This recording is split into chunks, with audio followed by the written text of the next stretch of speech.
মা বাবার কাছে কেনাকাটার কথা বলে বাইরে গিয়েছিল অষ্টম শ্রেণীতে পড়া মেয়েটি। পরে আর বাসায় ফেরেনি। রবিবার হাতিরঝিল থেকে উদ্ধার করা হয় তার মরদেহ। গত 16 জানুয়ারি ওই কিশোরী নিখোঁজ হওয়ার পর 19 জানুয়ারি দক্ষিণখান থানায় একটি সাধারণ ডায়েরি করেন তার বাবা। এর পরিপ্রেক্ষিতে 27 তারিখে একটি মামলা করেন তিনি। কিশোরীর মুঠোফোনের নম্বরের সূত্র ধরে দুই যুবককে গ্রেফতার করেছে পুলিশ। সোমবার দুপুরে রাজধানীর মিন্টো রোডে ডিএমপির মিডিয়া সেন্টারে আয়োজিত এক সংবাদ সম্মেলনে এসব তথ্য জানান ডিএমপির উত্তরা বিভাগের উপপুলিশ কমিশনার রওনক জাহান। তিনি জানান, 13 বছর বয়সী একজন কিশোরীকে গণধর্ষণের পর হত্যা করা হয় অত্যন্ত পাশবিকভাবে।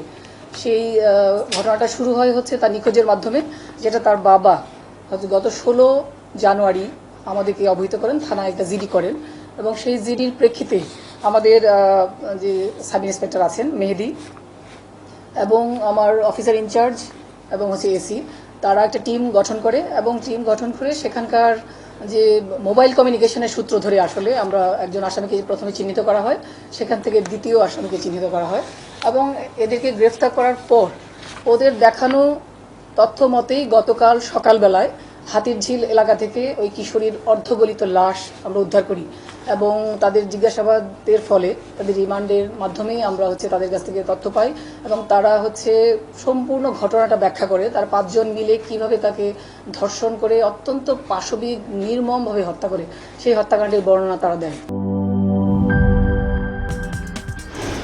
কি boss, vital match, tough opponent, tension? Come on bro, অপোনেন্টকে নিয়ে ভাবার সময় আছে। আসল অলরাউন্ডারের কাজই তো হলো যে কোনো টাফ সিচুয়েশনে টিমকে অলরাউন্ড প্রোটেকশন দেওয়া। জাস্ট লাইক মাই টাইলক্স, যার অ্যান্টিব্যাকটেরিয়াল এজেন্ট টয়লেটের কোনায় কোনায় পৌঁছে 99% জীবাণু ধ্বংস করে, টয়লেটের কঠিন দাগ ও দুর্গন্ধ দূর করে টয়লেটকে রাখে ক্লিন আর সুবাসিত। টাইলক্স টয়লেট ক্লিনার, ক্লিন মানেই টাইলক্স।